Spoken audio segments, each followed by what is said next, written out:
नमस्कार साथियों। आज लगभग 4 या 5 दिन बाद मैं आपसे जुड़ रहा हूँ। चूँकि इस समय नवरात्रि का समय चल रहा है तो शक्ति की आराधना में ज़्यादा व्यस्तता के कारण मैं आपके साथ भिन्न मुद्दों पर नहीं जुड़ पा रहा हूँ। लेकिन आज शाम के समय जब पीएम मोदी ने राष्ट्र के नाम एक संबोधन दिया, उसके बाद मैं आपके साथ जुड़ रहा हूँ। और आज भी जिस अंदाज में पीएम ने कोरोना को लेकर के जो जागरूकता फैलाने की कोशिश की, उसी पर बात करूंगा। लेकिन उस जागरूकता के ही क्या मायने या क्या मतलब, जब वास्तव में इस देश ने बड़ी मात्रा में ये समझ लिया है कि कोरोना लगभग 88% रिकवरी रेट के बाद अब लगभग खत्म हो चुका है। जिस तरह से अनलॉक फेज के बाद जनजीवन सामान्य हो रहा है, उसके बाद जिस स्थिति में ये सारी गतिविधियां या आर्थिक सामाजिक जो कुछ भी चल रहा है, और वो त्योहारों के समय, त्योहारों के दौरान, वो कतई उचित नहीं है। और कम से कम मैं तो ये बात बराबर इसलिए कहता हूँ क्योंकि वास्तव में कोरोना अभी भी पूरी दुनिया के लिए एक बहुत बड़ी समस्या है। अभी भी पूरी दुनिया के लिए एक बहुत बड़ी समस्या है। और स्वास्थ्य सेवाओं के मामले में यूरोप और अमेरिका जैसे देश कोरोना से नए अंदाज में ज़्यादा मुश्किलों के दौर को एक बार फिर से देख रहे हैं। अर्थात एक सेकेंड वेव कोरोना का आया हुआ है, ऐसा देखने में आ रहा है। उन परिस्थितियों में अगर भारत की स्थिति बेहतर हो रही है तो इसे स्वीकार करते हुए हमें तब तक उस अंदाज में जीने की कोशिश करना चाहिए जिस अंदाज में हमने कोरोना की शुरुआत में एहतियात बरतने की कोशिश की, एहतियात बरतने की प्रक्रिया की शुरुआत की, लोगों से जुड़ने का प्रयास किया, लेकिन सोशल डिस्टेंसिंग को मेंटेन किया। लेकिन क्या कारण है कि जब हम ये जान रहे हैं कि अभी कोरोना का कोई वैक्सीन नहीं निकला है और कोरोना की कोई दवा नहीं आई है, अल्टीमेटली कोरोना का संपूर्ण इलाज या इसको खत्म करने की क्या प्रक्रिया है, जब ये साबित ही नहीं हुआ है, उन परिस्थितियों में अनलॉक फेज के बाद, कम से कम इस 5 दौर के अनलॉक फेज के बाद, हम कोरोना को लेकर के इतने उदासीन क्यों हो गए हैं? ये सवाल तो मैं बराबर हर एक 5 दिन पहले तक, 5 दिन से मैं आपके साथ नहीं जुड़ा था, क्योंकि मैंने पहले ही बताया कि नवरात्रि का पीरियड था नहीं है।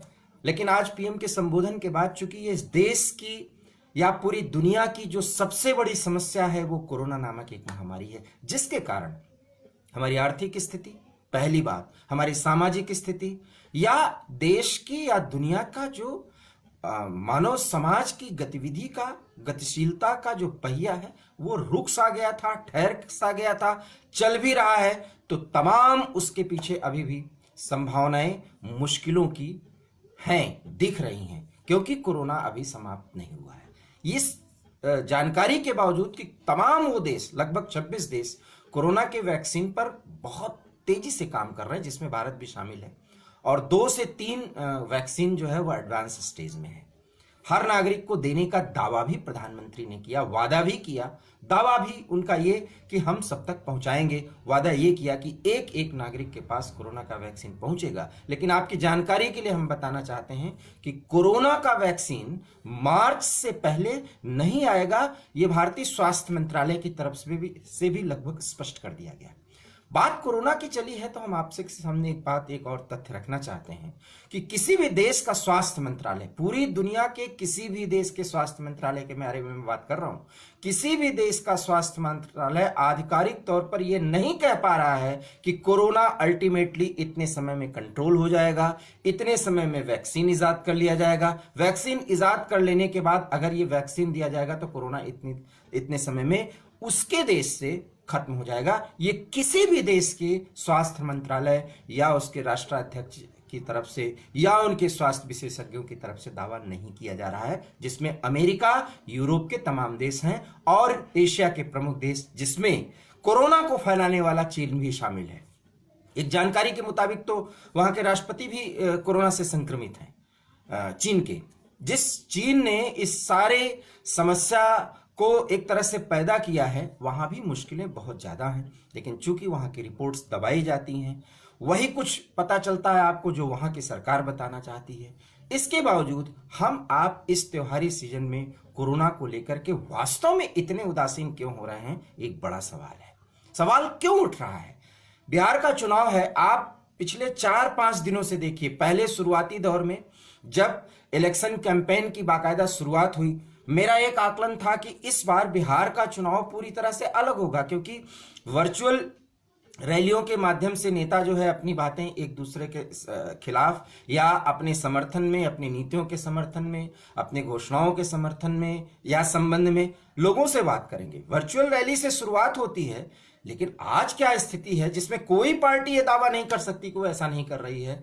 सभी एक ठीक ठाक एक स्तर पर, स्थानीय स्तर पर, विधानसभा स्तर पर बड़ी बड़ी रैलियां कर रहे हैं। जब आप बड़ी रैलियां करते हैं तो कार्यकर्ता से लेकर के आम जनता किस तरह से सोशल डिस्टेंसिंग को खत्म सा कर देती है अपने उत्साह में, ये सहज देखा जा सकता है। और जब ये स्थिति है तो आप समझिए कि पिछले 3 महीने पहले या अभी भी बिहार बड़े मुश्किलों के दौर से गुजर रहा था कोरोना को लेकर के, क्योंकि सबसे ज्यादा प्रवासी मजदूर बिहार से थे। और बिहार जब वो लौटे और जब टेस्टिंग की संख्या बढ़ी तो बिहार में कोरोना की बाढ़ सी आ गई।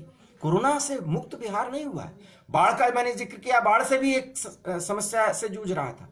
मौसम बदल रहा है, ऐसे में इस तरह से वायरल इन्फेक्शन और वायरल बुखार का दौर चल सकता है। क्या आपको यह नहीं लगता है कि कोरोना का एक दूसरा दौर शुरू हो जाएगा? और जब शुरू ही हो जाएगा तो तमाम सुविधाओं के बावजूद समस्या हमें आपको व्यक्तिगत तौर पर, परिवार को, फिर समाज को, इस तरह से राज्य और फिर देश।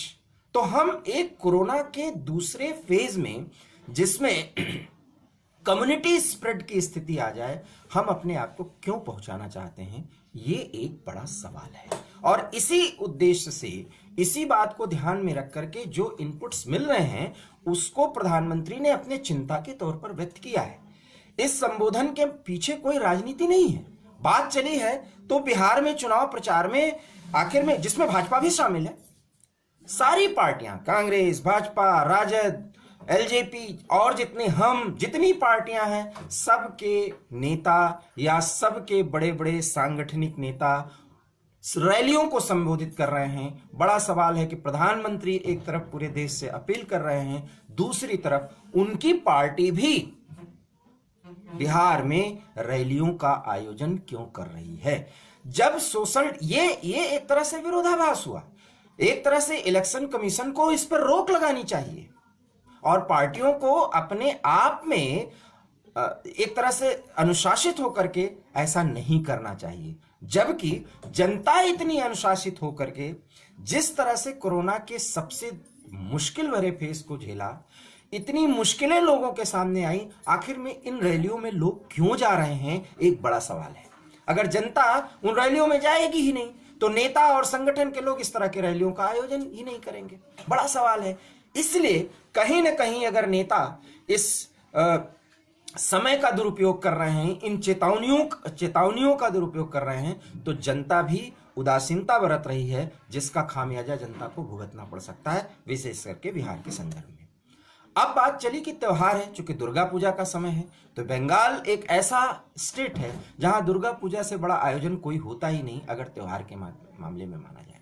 बंगाल में कमोबेश दुर्गा पंडाल में लोगों को न घुसने देने का एक तरह से आदेश है और वहां पर इसको माना भी जा रहा है, इसका पालन भी किया जा रहा है।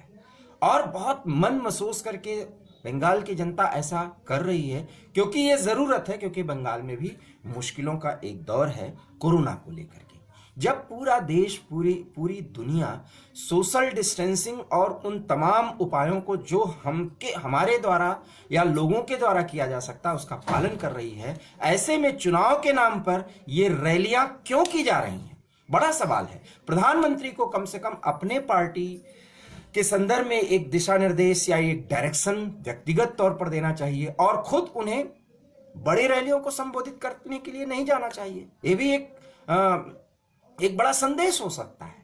लेकिन कोई भी पार्टी, कोई भी नेता कम से कम बिहार में कोरोना की समस्या को देखते हुए जिस तरह से रैलियों का आयोजन कर रही है, सोशल डिस्टेंसिंग पूरी तरह से बिखर गया है। और बिहार में अगर कोरोना का दूसरा फेज आया तो कितना खतरनाक होगा वो भी ये बदलता हुआ मौसम, क्योंकि कहा भी जा रहा है कि आने वाली सर्दी अर्थात जो इस 1 महीने 15 दिन में प्रभावी हो जाएगी उसमें कोरोना ज्यादा खतरनाक तरीके से आएगा और ज्यादा खतरनाक तरीके से लोगों को उस कोरोना में 2 गज की दूरी भी काम नहीं आएगी। मुश्किलें इस कदर आ सकती हैं कि क्या पता वो इन्वायरमेंट में एक्टिवेट हो जाए। हालांकि ये अभी साइंटिफिक तौर पर साबित नहीं हो सका है। इन्वायरमेंट मतलब वो कम्युनिटी स्प्रेड में जब ये स्थिति होगी तो हवा के माध्यम से, इन्वायरमेंट के माध्यम से भी कोरोना का खतरा बढ़ सकता है। हालांकि वैज्ञानिक, मैं फिर कह रहा हूं, वैज्ञानिक रूप से अभी ये तथ्य साबित नहीं हो पाया है। लेकिन जब कोरोना हमारे विकास के लिए, समाज के लिए, परिवार के लिए, व्यक्तिगत तौर पर हर एक व्यक्ति के लिए जब इतनी बड़ी समस्या है जिसके पीछे हम राजनीति के आईने में ये सारा कुछ कर रहे हैं, उसमें हमें सोचना चाहिए कि कम से कम इस महामारी के कंट्रोल होने तक हमें सोशल डिस्टेंसिंग का पालन करना चाहिए। लेकिन 2 गज की दूरी बनाने को कौन कहे। बिहार में बड़ी बड़ी रैलियां की जा रही हैं, एक दूसरे से सट करके लोग खड़े हो रहे हैं, बैठ रहे हैं, नारे लगा रहे हैं। आप भरोसा अपने पर जरूर कर सकते हैं लेकिन लोगों पर नहीं, क्योंकि क्या पता किसको कोरोना का कोई इन्फेक्शन है या नहीं। इस स्थिति में बिहार में जो कोरोना फैलेगा वो स्थिति क्या होगी ये कल्पना किया जा सकता है। कुछ राजनीति के चक्कर में, वोट के चक्कर में, लेने और देने के चक्कर में हम आप एक तरफ जनता से अपील कर रहे हैं और दूसरी तरफ हर पार्टी सोशल डिस्टेंसिंग के जो नॉर्म्स है उसकी धज्जियां उड़ाती हुई दिख रही है। प्रधानमंत्री जी, सवाल ये भी बहुत बड़ा है और हर एक पार्टी का बड़ा नेता, चाहे दिल्ली में बैठा हो राष्ट्रीय स्तर पर, चाहे राज्य स्तर पर, वो सोचे कि बिहार में सोशल डिस्टेंसिंग किस तरह से तार तार हो रहा है। ये बात रही कोरोना के संदर्भ में, प्रधानमंत्री के संबोधन के संदर्भ में। निश्चित रूप से एक बेहतर संबोधन था। आशा था कि पूरे देश की जनता इसका पालन करेगी और करना भी चाहिए भी, क्योंकि ये कोई प्रवचन नहीं था, ये वो बात थी जो तमाम रिपोर्टों के बाद प्रधानमंत्री ने चिंता के रूप में व्यक्त की। मानना ना मानना ये हमारे और आपके ऊपर जिम्मेदारी है, क्योंकि याद रखिए अगर कोरोना हिट करता है तो वो पूरे व्यक्तिगत तौर पर आपको, आपके परिवार को, आपके समाज को, आपके जिले को, आपके राज्य को, अंततः देश को और इस तरह से पूरी दुनिया को। और जब कोरोना एक सबसे बड़े दुश्मन के रूप में हमारे सामने खड़ा हुआ है तो आखिर आधार क्या है कि त्योहार को हम घर में न मना करके, व्यक्तिगत तौर पर खुश न होकर के, शांत न होकर के शक्ति की आराधना करें, दशहरा मनाएं, दीपावली मनाएं, तमाम जो त्योहार, ईद मनाएं, लेकिन हम उसको लेकर के इतने उदासीन क्यों हो रहे हैं, ये हमें और आपसे खुद सवाल करना चाहिए। और उन राजनीतिज्ञों को भी जो बिहार में सोशल डिस्टेंसिंग की धज्जियां उड़ा रहे हैं, बड़े बड़े रैलियों का आयोजन कर रहे हैं, जिसमें भोली भाली जनता तो जा रही है लेकिन किसी की जान सुरक्षित नहीं है, क्योंकि कोरोना महामारी अभी भी पूरी दुनिया के लिए एक बड़ी समस्या है। आशा ही नहीं, पूर्ण विश्वास है कि इस प्रधानमंत्री के राष्ट्र के नाम दिए गए संबोधन से लोग समझेंगे और अभी भी उसी युद्ध स्तर पर जब कोरोना की शुरुआत हुई थी, जो लड़ाई हमने लड़ी थी, सोशल डिस्टेंसिंग को मेंटेन करना, मास्क पहनना, अपने आप को स्वच्छ रखना, वातावरण को स्वच्छ रखना और शक्ति की आराधना करना, भगवान की आराधना करते हुए इस पूरे देश, पूरी दुनिया से कोरोना नामक एक बड़े शत्रु का संहार करने का निश्चय करना, यही हमारे लिए मानवता की सेवा होगी, देश की सेवा होगी और साथ ही साथ पूरी दुनिया की सबसे बड़ी सेवा होगी। आज के लाइव में फिलहाल इतना ही। अगर आपको ये वीडियो पसंद आया हो तो प्लीज़ इसे लाइक करिए, शेयर करिए और हमारे YouTube channel heart talk India पर जाकर उसे लाइक करिए, उसे सब्सक्राइब करिए। बहुत बहुत धन्यवाद। नमस्कार।